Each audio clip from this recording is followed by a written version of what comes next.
Good morning. I invite you to take out your pew Bibles, if you would, and turn to Luke chapter 21. And if you would, just keep it open with you during the rest of the service.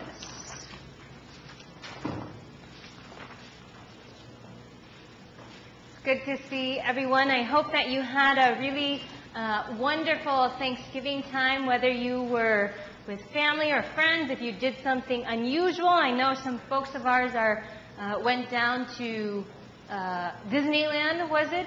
I don't know if they're back yet, but we also know that there are families that are traveling, probably on their way back now from a 2-week cruise. So we turn our thoughts to them also this morning. So, somebody is messing with my slides. We're going to come back to attending to signs. I wanted to share, some of you, raise your hand if you got the email from me this week that was about Thanksgiving and going to the monastery. How many of you got it and read it? Maybe I should be. How many have got it and did not read it? I'm just kidding. So I wanted to share, if you read the email, you would have known that earlier this week I really had such a thankful time to be able to go to a place called Redwoods Monastery up in Whitethorn. Sometimes you see the word and you think Whitehorn. A week before leaving, my friend Christina, who is in the monasteries and had just become a novice in the last year, sent out special driving directions, replete with the signs for which we were to keep an eye out for in this drive. I had naturally never been more north than, I don't know, what is the most north I've been in California, but definitely had never seen the Redwoods. Very first time. And it was not Berkeley, Bert. I've been to El Cerrito. So these were the directions that she gave me. At Garberville, which I had never been to, take a left after the grocery store. Beware, the sign is very small and on your right. At every split in the road from then on, follow the signs for Whitethorn and always veer to your left. After you pass the town of Redway with its one store, although it's not a functioning store but an abandoned store, I was like, good to note, good to note. Look for the monastery sign. It will be on your right. Drive past the first buildings on the property until you see the sign, church.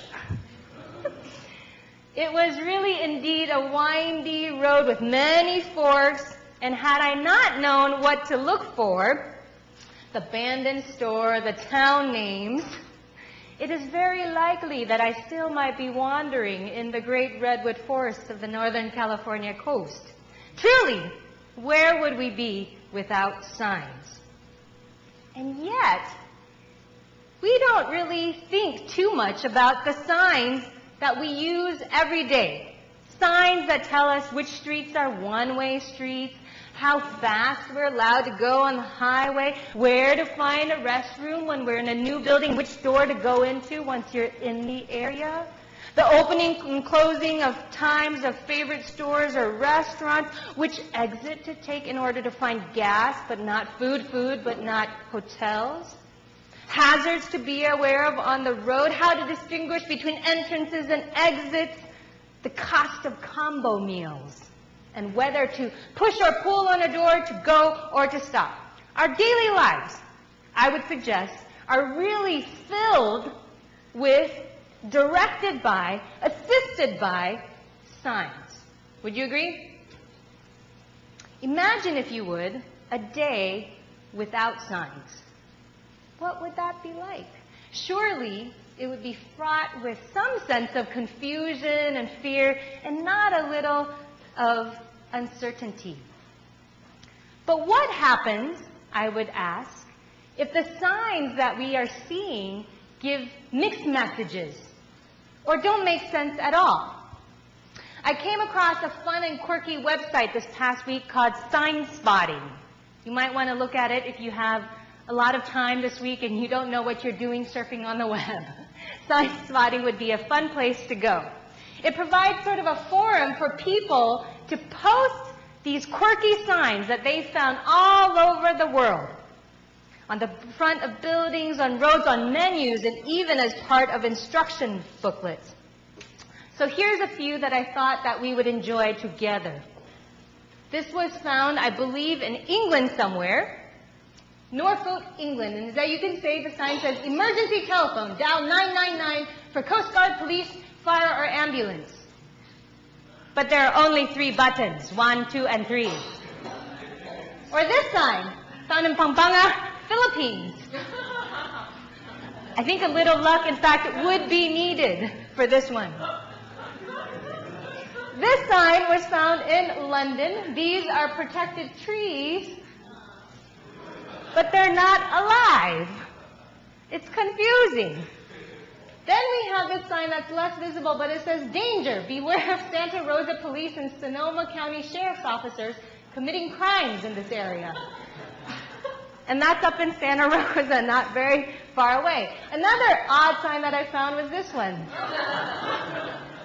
Found at the U.S. District Court in New York City. And finally, don't let worry kill you, let the church help. This came from, of course, a special section titled Church Signs. So note to Ben, who helps us with outward-facing signs, we must be very careful when we come up with our signs. Perhaps these mixed-up messages or signs are a bit like the ones that Jesus described in the passage today from Luke this morning. Again, if you'll take out your Bibles, we start at verse 25. They are just as confusing, I would suggest, but not quite as funny. There will be signs in the sun, the moon, and the stars, said Jesus, and on earth, distress among nations, confused by the roaring of the sea and the waves. People will faint from fear and foreboding of what is coming upon the world, for the powers of the heavens will be shaken. What began in verse 5 of the chapter as a conversation between Jesus and his disciples, really asking about a sign about the destruction of the temple in Jerusalem, has somehow, over the course of the conversation, sort of ballooned. It goes from the temple destructing to the armies coming to more and more until finally we are into the cosmic forces that we read of in those. And we are expected to see the Son of Man coming on a cloud. It's hard to read these sorts of signs and think of Matthew and Ari and Ben waving the sun and the moon, and not to think about our world now. The last few months have been filled with news, haven't they? Of first one typhoon, and then another, and then another, and then another, hitting Taiwan, then China, then Japan, then the Philippines. We know our bishops this last week have launched a church-wide appeal on behalf of the Philippines, in fact, which was struck by 4 separate typhoons in September and October. 4 in just 2 months. More than 1,000 people died and 1.3 million, 3 times the population of Oakland, have been displaced from their homes. Then there was the tsunami that hit Samoa, the earthquake in Indonesia, and that was just this year, we remember. Surely there have been much distress and confusion caused by the roaring of the sea and the waves, hasn't there? And surely we've seen the reality of people faint from fear and foreboding of what is coming upon the world. We are, after all, faced with compelling information about climate change. Matthew just went up to Oregon, is that right? And got to sit something like 30 feet away from Al Gore. And I believe in the short conversation that I had, has become a firm believer in the possibilities of climate change and what we might be doing about it. We also get news of the continuing spiral of extreme poverty and the reality of war on multiple fronts. We are also on the verge of December 1st, when we mark World AIDS Day and remember the epidemic, the pandemic that has fired its way across the continent of Africa and here at home. There's also news from much closer to home, isn't there? Yesterday in the paper, we learned that Oakland just suffered from its 100th homicide of this year. We remember the shocking and brutal gang rape of the 15-year-old Richmond High student less than a month ago. We remember the increased number of people, make that 13 million more people experiencing food insecurity across the nation. It's hard to imagine the statistic that came out that 1 in 4 children are fed by food stamps. Is it not? A side note on that, I decided to look up the Alameda County Community Food Bank, for which we are collecting food in those 2 bins. Big across their website right now is the note that they are expecting a seasonal high demand, the highest demand in 24 years of history across the Bay Area. Surely, friends, we can do something about that. Fill those bins, get them out of here, and get new ones in. But what do these signs mean? These signs we know when we look around the world or have our scriptures sort of point to or allude to. How are they to be read and understood? Are they signs pointing to the end times? There is a huge, huge industry out there about the end times, isn't there? If you look up, even PBS has gotten on this, apocalypse. How to understand the way the apocalyptical literature has affected the Western world. Some of us have read the Left Behind series, have we not? Anybody? Really? Me too. Thank you, my brother Jonathan. Are they signs about the approaching apocalypse?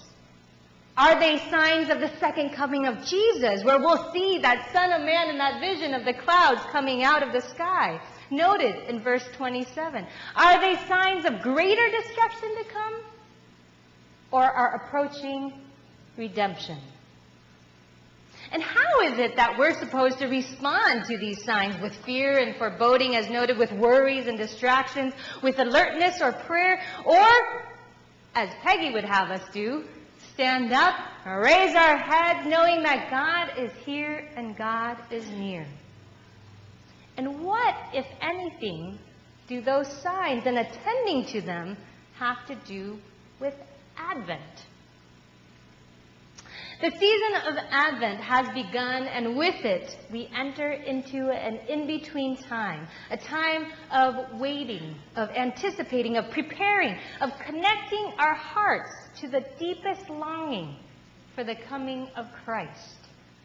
We begin, as we always do, strangely, I was sort of struck. We don't begin with the focusing on that babe wrapped in swaddling cloths, so sweet in the manger. But we begin at the end, as it were, every year. We begin at the very end, in fact. Now, I'm not talking about the end, like in the movie some of folks just went to see, 2012. I don't know exactly what happens, but either the world freezes over or the big waves come, I'm not sure which, or maybe it blows into smithereens. One of those. I'm not talking about that end. I'm talking about the end that we, as people of faith, as followers of the Christ, look towards. The time when all violence, all hunger, all brokenness, our own and the world, will be healed and made whole. We look towards that. I had a professor who would often say that we in the churches often like to talk about the sweet by and by, but not the nasty now and here, right? And we remember that that end that we look towards is not a sweet by and by. We believe it will come, it is coming, and it has come in the person of Jesus, in the nasty here and now. And so we train our eyes. We begin the season of Advent by first training our eyes for the sign of that end, of God's kingdom come on earth as it is in heaven. So we look to the very, very ordinary. Things like fig trees, or any tree for that matter. We look towards the sprouting leaves that come spring after spring after spring, and trust that in these very ordinary things of life, God is speaking and moving and loving this creation.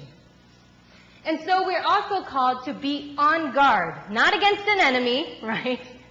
We're not on guard against the enemy, either celestial or earthly, but against the very worries and fears that can weigh us down, drive us to distraction, and forget to raise our heads. We are also called to prayer at all times for ourselves, that we may have the strength, and for the world which God so loves. And last but not least, we are called to be alert. Not so we'll know when to go grab our crash helmets and duck into the basement, as the theologian Barbara Brown Taylor talked about, but so we'll know when the kingdom is near. So we will not miss God when God comes. May this Advent season turn us once again in the direction of God. May we stand tall with heads raised in this world of sometimes crushing, sometimes calamitous news, and be the signs of hope and light. And in the midst of all the holiday hubbub, which I know we all are experiencing, the parties, the caroling, the shopping, the gifts, the special recipes, and the gatherings, may our hearts be filled and stilled, and our eyes be opened to the signs of the already here, yet coming Christ. Amen.